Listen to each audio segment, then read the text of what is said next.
Disney dominates the film industry, mainly through Marvel, a studio that has gotten to the point of releasing 3 superhero films per year. A lot of people like these movies, I like a good chunk of them, but there are a lot of people, myself included, who every now and then come round with a case of the old superhero fatigue, as each new release seems to blur into the last. But then every couple of years, a lot less frequently than Marvel, Warner Brothers come along with a superhero film, through which they like to remind everyone that it could be worse. A lot fucking worse. I wish all you Irish bastards would get sent back to where you came from! And all of a sudden, all of these Marvel movies seem all the more spectacular, and Mickey Mouse goes on whistling for another 5 years.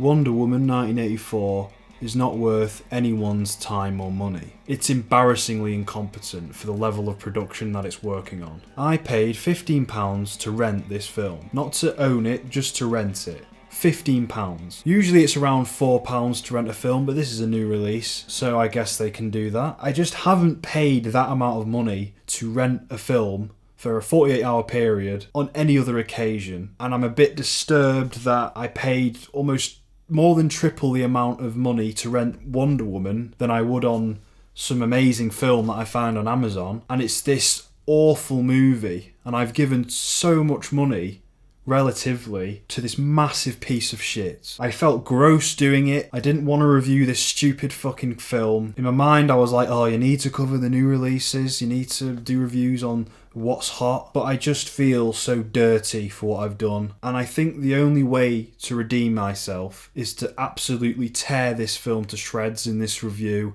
and dissuade anyone who hasn't already paid for it or given money to it in any way from doing so. Honestly, do not buy this movie. Do not give money towards this movie. Don't rent it. I am appalled. I'm appalled at myself, and I'm sorry. This is the cost. I just want to review Metropolis, but I can't review that because, oh, it's 100 years old. Oh. So please join me as I destroy this disgusting pile of shit. Some days my childhood feels so very far away, and others, I can almost see it. We open with this terrible narration voiceover from Gal Gadot. It's the fakest delivery. It's so cheesy and ham-fisted. Like a beautiful dream of when the whole world felt like a promise, and the lessons that lay ahead yet unseen. I thought cheesy narration was a thing of the past. You know, when a film would open and it would be like, oh, well, I remember when I was a kid. But sometimes you can't see what you're learning until you come out the other side. Just this awful narration isn't something you should expect in a big blockbuster like this. Surely we're past this. Looking back, I wish I'd listened. The amount of money that's gone into this should be professionally made. This is my second viewing of this film, by the way. All I'm going to say right now is, only in knowing the truth in your heart and not accepting it. There's plenty more where that came from. You can only have the truth. The dialogue's so obvious. The costume design here looks shit for this child actress. This is supposed to be an otherworldly society. It's this 80s font with this exotic ancient landscape. It doesn't work at all. Fuck yes. Fuck this fucking stupid. I hate this. This is what you've done to me. She's in some sort of tournament. It's such an overindulgent sequence. It goes on for fucking ages. It's all just random bullshit, throwing javelins, jumping around. It's just this huge set piece with no substance. So over the top in your face. There's nothing subtle about it. It's just scale for the sake of scale. There's no emotion behind it. They should have started with something much more simplistic and intimate, humble, small, emotional. Less is more. But no, it has to be this enormous stadium with thousands of people watching. You don't care about anything. So child Wonder Woman cheats and takes this shortcut, and Robin Wright calls her out for it. You took the short path. You cheated, Diana.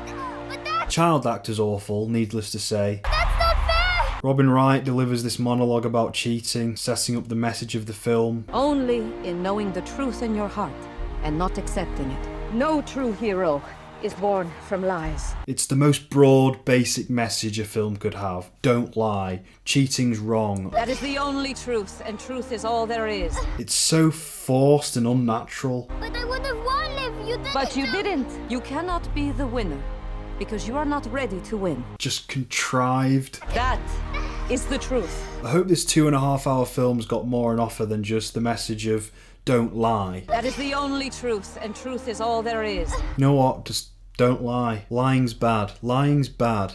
Lying's bad. The acting is awful, dialogue is just as bad. And obviously for the most part child actors are usually quite shit, but this is just another level. She's just squeezing her face really hard instead of crying. Just squeeze your face and maybe tears will come out. Should be reviewing Metropolis! And they're making her doing this dumb accent as well that doesn't even exist. You cheated, Diana. Making them all do it. You took the short path. Right from the get-go. Just from the first 10 minutes you know exactly what sort of film this is, where its priorities lie. We then cut to the 80s, we get an initial action set piece reintroducing Wonder Woman, Gal Gadot, adult Wonder Woman. It's set in this shopping mall, someone's seen Stranger Things season 3. It's trying to be a bit more goofy and cheesy here. It still doesn't really work for me, I don't like it. I think it's forcing it a little bit, trying to come across as cute, cheesy, and really it's just deceitful. It's not sincere. Ironically, it's not the subtle kind of intentional cheese. You get introduced to Kristen Wiig's character, who's a kind of a loser. She's awkward and silly. She gets ignored for no fucking reason. Jake, hi, can you... So Wonder Woman works at this museum and so does Kristen Wiig. The FBI have delivered a bunch of artifacts to the museum. They need archaeologists to help identify them. I'm trying to be as vague as possible because I hate talking about the plot. They come across the wishing stone, and this is the most important item of the film. It's just a wishing stone. You touch it and you wish for something and it comes true. Maybe it's like a lucky charm or something? Yeah, I guess. I hate the way it's introduced. I really wish I had a coffee. Hey, I got Erica a coffee, but she's out sick. Does anybody want this? What? Yeah, I'll take one. It's so rushed and inorganic. Does anybody want this? You might have noticed that it's shot on film because it's the 80s and it wants to go for that authentic look. There's nothing authentic about this film. It's just a pretentious gimmick. It means nothing. The rules of the wishing stone are left very vague in terms of how it works, and I don't think it's intentional. I just think it's lazy writing. Later on in the film, Pedro Pascal comes to the museum. He's a greedy businessman and he's after the wishing stone. On initial viewing, you're thinking, how does he know about the wishing stone? Then about an hour into the film, you realise he's been tracking it for years. Whatever this is, he's been looking for a long time. But that's a piece of information we should have been given much earlier in the story, so we see a bit more of his motivations as a villain. But for the first 40 minutes you're thinking, why is he doing all this? For all he knows, it's just a random fucking rock. Much like the rest of the films, it's this over-the-top villain. He's greedy, he just wants all the money, you know, it's fairly basic stuff. It's a villain that could have been charming in the right circumstances, like a Sam Raimi film, but in the context of this film, it has no way near that sort of effect. It's just annoying. I need to find a way to touch a lot of people at the same time. Gal Gadot wishes for Chris Pine to come back alive. Chris Pine, who is her love interest in the first Wonder Woman film, which was set during World War II, and Kristen Wiig wishes that she was more like Wonder Woman. She doesn't know that Diane's a superhero. She just sees her as this beautiful, confident woman. She wants to be more like her. There's a party scene at the museum. Kristen Wiig's wish has already taken effect. She's the hottest one at the party. They tried to make her look nerdy before by putting glasses on her, even though she's still fairly attractive. No way near the sort of person that would be the social outcast. Everyone wants a piece of her, everyone thinks she's hot. Pedro Pascal seduces her so he can steal the wishing stone. Meanwhile, Wonder Woman's at the same party. Then this random guy comes up and starts talking to her. Some guy she knows. He says he works at the White House, and that's about it. Do you know I'm at the White House now? And you're thinking, what was that about? Well, we'll come back to that later. So this scene is showing Wonder Woman's wish come true. Chris Pine, who died in the first film, comes back to life through manifesting in this random guy's body, a real person. I don't know why they did this. He assumes someone's entire body. He essentially possesses someone. Couldn't he just appear, magically appear? It's not like it would be too ham or cheesy for this film. Just have a big light shine and he just appears. They create so much unnecessary problems by doing this. She doesn't recognise him at first because all we see is this random guy before we see Chris Pine. He's got Chris Pine's voice. You don't even know me. Yes, I do. And then it ends up switching around, and then she sees Chris Pine and we see Chris Pine instead. I don't know if this is trying to be her subjective view of Chris Pine, like it literally is still that person that she's walking around with. Everyone else sees this other guy, and her not seeing Chris Pine was she'd forgotten his face maybe. This is being very generous. I just think they haven't thought about it and it's just a bunch of bullshit. It just makes you question what's going on. It's unnecessarily confusing and really it's about an emotional reunion, even though I don't give a shit. But just Chris Pine's appearance in the film itself, the way it's done, it feels so random and sudden. Diana, Good night. I wish we had more time. Great lighting, by the way. It doesn't look like an overproduced music video at all. There are some criticisms about this film that I've already seen circulate all around the internet already, so I'm just gonna skip over those. Them having sex with that guy's body technically being rape. I do agree with that, but that's already been said. We get some fish out of water scenes with Chris Pine exploring the 80s landscape. Out of every character in the film, Chris Pine's the only likeable one, so the fish out of water stuff's okay. It was a little sweet. It reminded me of Buzz Lightyear when he was at Pizza Planet. What a spaceport! How is this so fast? You have a plane that can fly from here to Cairo in one shot. That is amazing. Terrible, terrible extra. Fucking awful. It takes so long for the story to actually go anywhere. Spends too much time establishing very little. There isn't any cool plot points either. Wonder Woman and Chris Pine just have sex and then she says, oh, we need to find out about that wish stone, by the way. Oh yeah, that reminds me actually. We need to get back to the plot. I should probably go and figure out how a stone brought my boyfriend back in someone else's body. Very fun movie. Pedro Pascal's first wish is he wishes he was the wishing stone, and then he's able to grant wishes for other people for the rest of the film. He keeps going up to people and they have to touch him, and he basically grabs them and says, don't you just wish that? And then they say, oh well yeah, I wish, and then it comes true, but it's really something he wants. How's traffic? Huh? Terrible. Don't you wish it wasn't? And that everywhere you went parted like the Great Red Sea? Of course I wish that. Wonder Woman and Chris Pine are chasing after Pedro Pascal. I let him borrow it. You didn't let him borrow it, he stole it from behind your back. The structure of this film's fucked. The first act ends an hour into the film. Usually it's about 20 or 30 minutes in, at a push 45 minutes, but it's all just needlessly convoluted setup for a wishing stone. Tell me what you wish for, Your Highness, and I will show you how it works. It's a paper-thin movie. There's this bit where she can suddenly make objects invisible. My father hid the mascara from the world and I've been trying to learn how we did it. Did what? Made something invisible. We're an hour and 10 minutes in and this is the first time we've heard of it, and she uses this power with complete success. Not only should this have been introduced a lot earlier on, couldn't this have been a part of the introduction scene? Like, instead of it being this random obstacle course, it could have been this competition for how to do the invisibility thing, and she fails to do it and she's like, oh, I'll never be able to do it, and then this would be a payoff to that scene. But no, it's not. Again, it's just a random thing that's shoved into the film. There hasn't been any action for 50 minutes, so they're giving us this fireworks sequence. Also just completely random. It's just the 4th of July. 4th. Of course. Of course. Of course! You need some help? No, I'm fine, thank you. So the guy who was harassing her at the start of the film tries to do it again and she beats him up. I think she kills him. She's becoming evil. She's Breaking Bad. I could do this all night long! It was so shit. It was like a cartoon villain, that dialogue. All night long! What are you doing? Mind your business. See ya. So if you've ever knocked someone unconscious and physically assaulted them, just say, mind your business when the cops show up and they can't get you on anything. Mind your business. If you're under arrest for assault and battery, mind your business. Mind your business, police. Pedro Pascal goes to Cairo and they chase him there. You might think there'd be some investigation to track down his whereabouts, but no, he just happens to drive past them. That was him. That was Max Lord.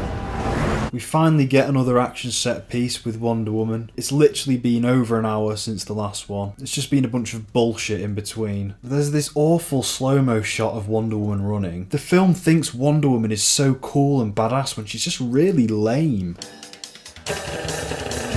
There are two types of cheesy. There's good cheese, which always comes from a sincere place. A lot of the time it's intentional. The original Star Wars films and the Sam Raimi Spider-Man films are good examples of good cheese. The bad type of cheese is not intentional. It happens when a film takes itself way too seriously. It thinks it's profound, but it's really cliche and derivative. It thinks it's really cool and deep when really it's just goofy. Essentially, when a film has no self-awareness whatsoever is when you get bad cheese. This film is full of bad cheese. It's got the most forced cliche script, nothing's subtle, everything's in your face, every single story beat and theme is just blurted out in the least organic way. Initially it tries to be intentionally cheesy in this playful, goofy way, but even that attempt to be intentionally cheesy to pull off the good sort of cheese also comes across as forced and insincere. This is the last time we see this sort of cheese as well. The rest of the film just starts taking itself really seriously and gets very melodramatic, just like the first film. I feel like they've initially gone for this intentionally cheesy tone, so they can justify everything in the script being over the top and unsubtle, using it as an excuse for shit writing. No, it's supposed to be over the top and ridiculous and have nothing subtle about the script.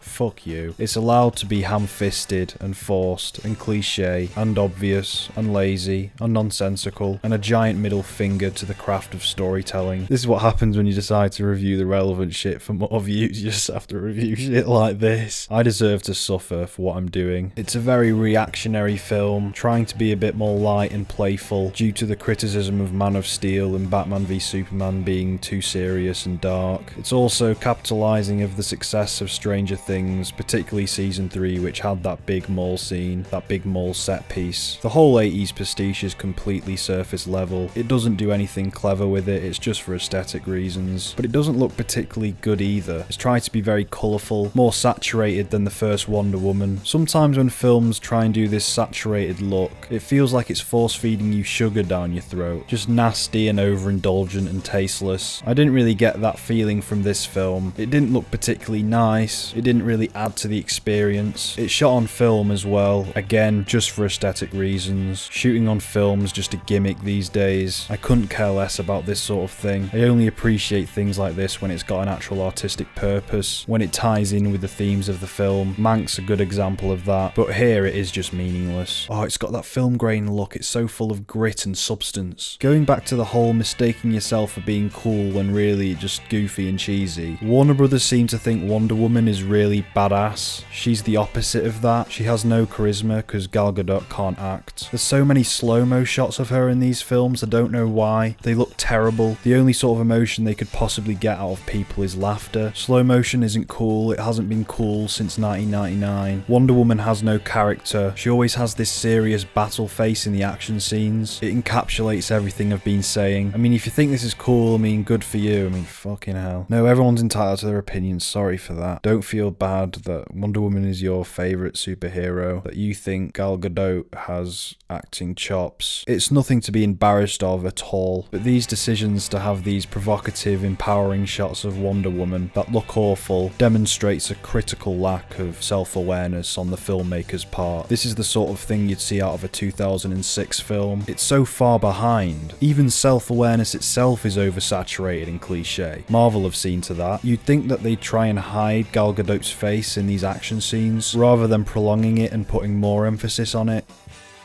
The action scene itself wasn't bad. It was fairly fun, had me engaged.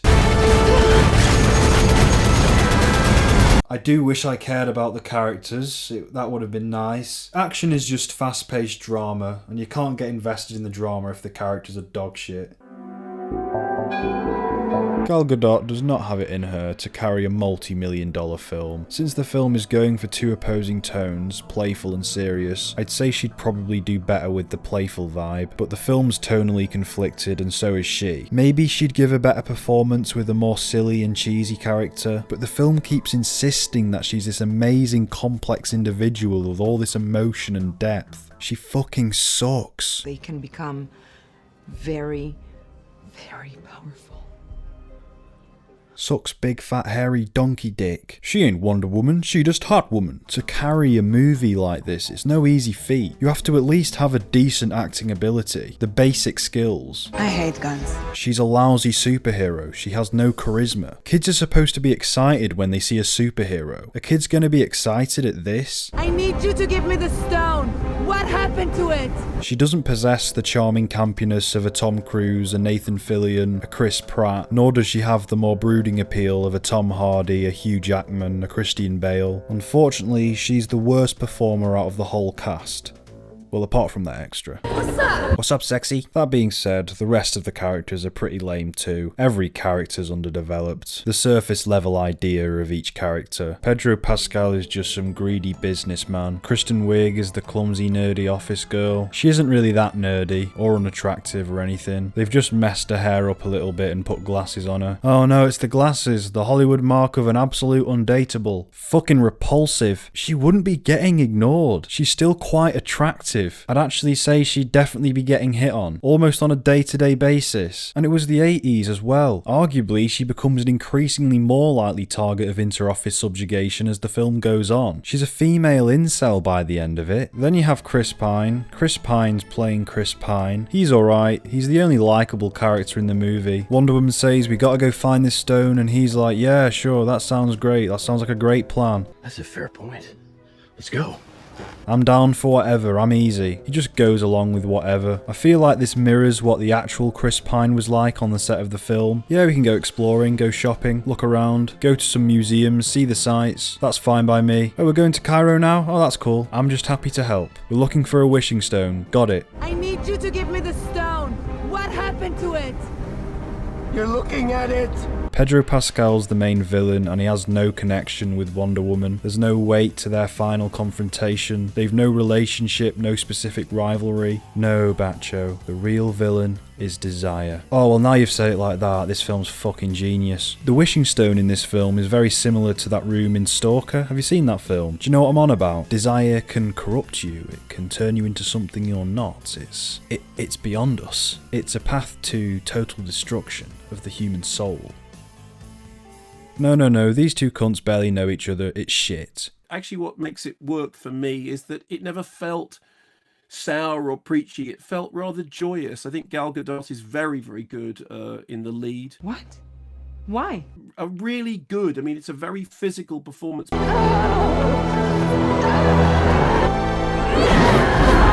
it's quite complicated because I hate guns. And I think people underestimate how hard it is to play a character like Wonder Woman. And I think she does a really, really good job. But sometimes you can't see what you're learning until you come out the other side.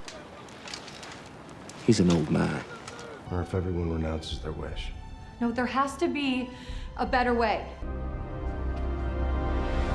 Barbara? They didn't know how to get her out of the scene, so they just do that thing when they look away and they're talking, even though peripherally you'd still be able to see the person leave, and then they look like, what did this person do? Barbara? It's so lazy when they do that. Where'd she go? No, she was right fucking there. What's that? The armor of an ancient Amazon warrior. My people gave up all of their armor to make her one suit strong enough to take on the whole. Another thing that should have been established a lot earlier on. Pedro Pascal's at the White House now, so Wonder Woman needs to get into the White House. How is she going to do that? Oh, remember that random guy at the party who said, I work at the White House, by the way? Do you know I'm at the White House now? It's his time to shine now. Carl. Diana. Hi. What a pleasure. Good to see you. Technically, that's how you're supposed to do it. Why didn't they do that with the armor? Why didn't they do that with the invisibility? Why didn't they do that with so many other things? But they thought this was more important to establish earlier on. Okay. But even this one that they've actually got right, it's so poorly done and obvious. This character is literally nothing else but a plot device. It's so transparent. Fuck this movie. What's this? Global broadcast satellite. Top secret program that enables us to override any broadcast system in the world. It's such an unbalanced raising of stakes throughout this film. It goes from minor, chasing after a wishing stone, oh, nothing's happening, then right at the end, boom, world-ending event. It's so rushed, it's so choppy and uneven. All of a sudden it's ridiculously high stakes. Nukes, the president's involved. Mr. President, the fucking nukes, Russia's going to war with us. What is going on? Soviet's early detection system had picked up our new nukes. They're taking this as an act of war.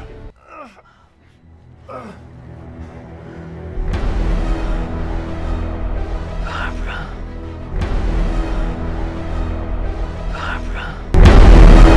You've always had everything, while people like me have had nothing. People like you who get ignored at the office for no reason. She's acting like she's Arthur Fleck. I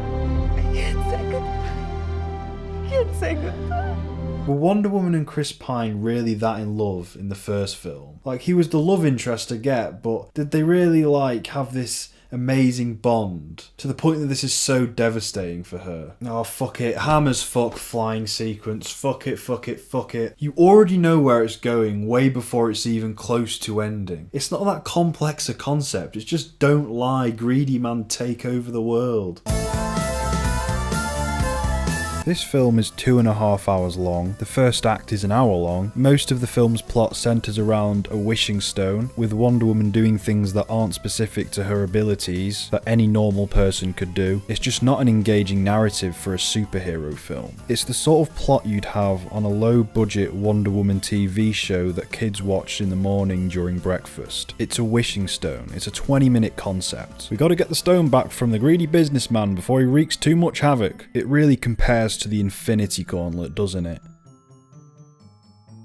The pacing's fucked, it's so unbalanced, it's such a simplistic story, but it takes so long to get so little established. It could have been so much shorter, like I'm talking like 80 minutes. There are no stakes to speak of for the first hour and a half of the film. It's this uneventful, small-scale investigation plot, and then it's only near the end does it all of a sudden jump to being this global, world-ending catastrophe, and the White House is there, the president, all the countries, all the nukes. The fucking world's gonna end! Donald Trump's taking over! They don't gradually build up to it, no foreboding, no foreshadowing, no, the way you're supposed to, the way literally every film in this genre does. There are so many examples, just copy the fucking template. For the longest time, there's no sense of progression or plot development. It feels so inconsequential, you feel like you're watching nothing. Pointless. It's an anti-blockbuster. It shouldn't be allowed to get away with this. It doesn't have any respect for the audience. Well, I wish you dropped dead!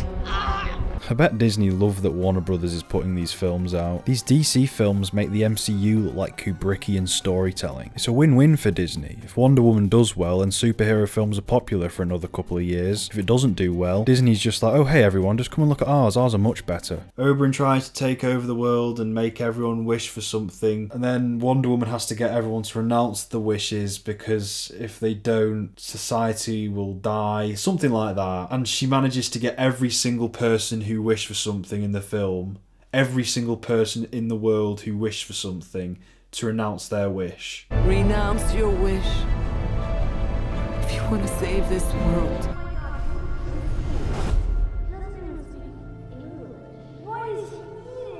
After all this time, it's now choosing to build sympathy for Oberyn, showing his backstory. I mean, it's so manipulative and just cliche and contrived. This is 2 hours 16 minutes into the film. He's just been a random greedy guy up until this point. My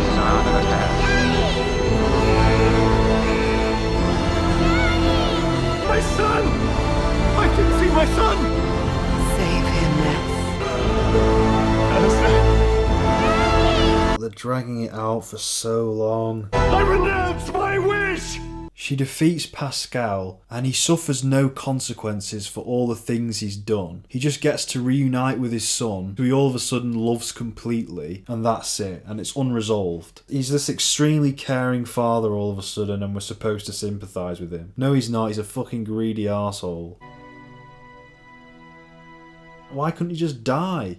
He's such a cartoonish villain who just dies at the end, really, surely. Like the Emperor. So the main theme of this film is don't lie, be grateful, be careful for what you wish for, the desire's bad and all that. It's such a simplistic message, but for some reason it needed to be a 2.5 hour film to get it across. The most minute idea, it's one of the first ever messages you learn as a human being. Don't lie, don't be greedy. And this is a PG-13, a 12. Sometimes a film can have simplistic themes and it still be good, but Wonder Woman 1984 spins it in the most unoriginal, cliche, corny way possible. Right from the start of the film to the end. Just utter shit all the way through. All of the flaws in that first sequence are present throughout the whole film. It doesn't get better. The third act climax and the resolution in particular, they're just manipulative and pandering. It probably thinks it's being socially relevant with the whole, oh, the truth is beautiful, the truth is so important because the president is always lying and it's very good to be truthful. when the world is utter shit. The fucking audacity of this movie. Worthless social commentary. This world was a beautiful place, just as it was. And you cannot have it all. You can only have the truth. The ending scene set on Christmas. Wonder Woman's looking around at all the people playing, all the kids playing, all the adults laughing and stuff. It's the most ham-fisted resolution because it's supposed to be all about how you got to be grateful for the little things and isn't life so precious and isn't the world so beautiful? Again, it is just so broad in terms of subject matter. The world is amazing just on its own. It's the truth. The truth is amazing. The truth is beautiful. So many things. I don't know if anyone of any age can get some sort of profound message out of this, because everyone already knows this. This would be overly simplistic for a kids' film. Like, this is something you put on in Teletubbies or something, like something to educate like toddlers about the most basic foundations of being a human. I forgot how it ended. I'm just going to see how it ended, the closing shot. It's just her flying into the clouds. This is not the level of quality of a film that you should expect from Warner Brothers. A film with this amount of money behind it. It's pathetic. It's honestly fucking pathetic. Films that are 2.5 hours are supposed to have depth. This is longer than The Dark Knight. At the very least, make it entertaining with a good story. You can only have the truth. As the film goes on, it gradually loses more and more of its self-awareness. It becomes unintentionally cheesy, the bad sort of cheese. Its message is overly simplistic, it takes itself way too seriously. The acting sucks, and the lead actress is the worst among them. I end the review with the reincorporation of my initial statement, that Wonder Woman 1984 is not worth anyone's time or money. It's far, far, far below the level of quality that should be expected from a modern day blockbuster. It's downright disrespectful to the audience. You deserve better than this movie. Avoid this movie as you would an abusive partner. If you're one of the unfortunate fellows to have already witnessed this abomination, then you can all join me in saying, fuck Wonder Woman 1984.